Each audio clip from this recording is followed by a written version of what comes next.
আসসালামু আলাইকুম। আজকে শুধুমাত্র চকলেট দিয়ে আইসক্রিম তৈরি করে নিব। তো এই আইসক্রিমটি তৈরি করার জন্য বাড়তি কোনো উপকরণেরও প্রয়োজন হবে না, শুধুমাত্র ক্যান্ডি দিয়েই আপনারা খুব সহজে আকর্ষণীয় এই আইসক্রিমগুলো তৈরি করে নিতে পারবেন। তার জন্য এখানে আমি 2 রঙের ক্যান্ডি নিয়েছি। এখানে আমি সবুজ রঙের ক্যান্ডি নিয়েছি 10টি আর অরেঞ্জ কালারের ক্যান্ডি নিয়েছি এখানে 25টি। সবগুলো থেকে আমি প্যাকেটটাকে ছাড়িয়ে নিব। এবার এখানে আমি অরেঞ্জ কালারের যে ক্যান্ডিগুলো সেগুলোকে একটি ব্লেন্ডারে নিয়ে নিব। এখানে কোনো পানি দেওয়া যাবে না, পানি না দিয়ে এখানে দিয়ে দিলাম 2 টেবিল চামচ পরিমাণ চিনি। দিয়ে এগুলোকে আমি ব্লেন্ড করে নিব। ক্যান্ডিগুলো কিন্তু খুব সহজে ব্লেন্ড হয়ে যায়।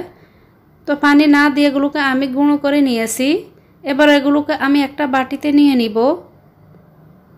এবার আমি সবুজ রঙের যে ক্যান্ডিগুলো সেগুলোকে আমি গুঁড়ো করে নিব। তো 10টি ক্যান্ডির জন্য এখানে আমি দিয়ে দিব 1 টেবিল চামচ পরিমাণ চিনি। দিয়ে এগুলোকেও খুব ভালোভাবে এখানে আমি ব্লেন্ড করে নিচ্ছি।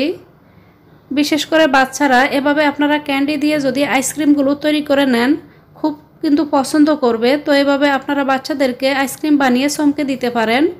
এবার এখানে অরেঞ্জ রঙের যে ক্যান্ডিগুলো সেখানে আমি এখানে দিয়ে দিব 700 ml পরিমাণ পানি। দিয়ে এগুলোকে আমি একটু মিশিয়ে নিলাম। এই পর্যায়ে এখানে আমি সামান্য একটু ফুড কালার ব্যবহার করব, এটি পুরোপুরি অপশনাল। এবার ফুড কালারটা দিয়ে আমি আবারও ভালোভাবে মিশিয়ে নিব। এদিকে সবুজ কালারের যে ক্যান্ডির মিশ্রণটা সেখানে আমি 300 ml পরিমাণ পানি দিয়ে দিলাম। সাথে দিয়ে দিব সামান্য একটু সবুজ রঙের ফুড কালার। দিয়ে আবারও এগুলোকে ভালোভাবে মিশিয়ে নিব। তো এখানে ক্যান্ডিগুলো পুরোপুরি পানির সাথে মিশে যাওয়া পর্যন্ত এগুলোকে আমি মিশিয়ে নিলাম। এখানে আইসক্রিমগুলো বানানোর জন্য আমি আইসক্রিমের মোল্ড নিয়ে নিলাম। আইসক্রিমের মোল্ডের 3 ভাগের 1 ভাগ পর্যন্ত আমি এখানে আইসক্রিম বানানোর জন্য যে মিশ্রণটি তৈরি করেছি অরেঞ্জ কালারের সেটি আমি এখানে দিয়ে দিব। তো এখানে পুরোটা কিংবা অর্ধেকে না দিয়ে আমি এখানে 1/3 ভাগ পর্যন্ত এখানে দিয়ে দিব। দিয়ে এবার উপর থেকে আমি অ্যালুমিনিয়াম পেপার দিয়ে এগুলোকে আমি মুড়িয়ে নিব। তো সবগুলোতে আমি এবার এভাবে অ্যালুমিনিয়াম পেপার দিয়ে মুড়িয়ে নিলাম। এবার উপর থেকে আইসক্রিম স্টিক দেওয়ার জন্য আমি মাঝ বরাবর একটু কেটে নিব। তো খুব সাবধানে কিন্তু মাঝ বরাবর কাটগুলো দিয়ে নিতে হবে।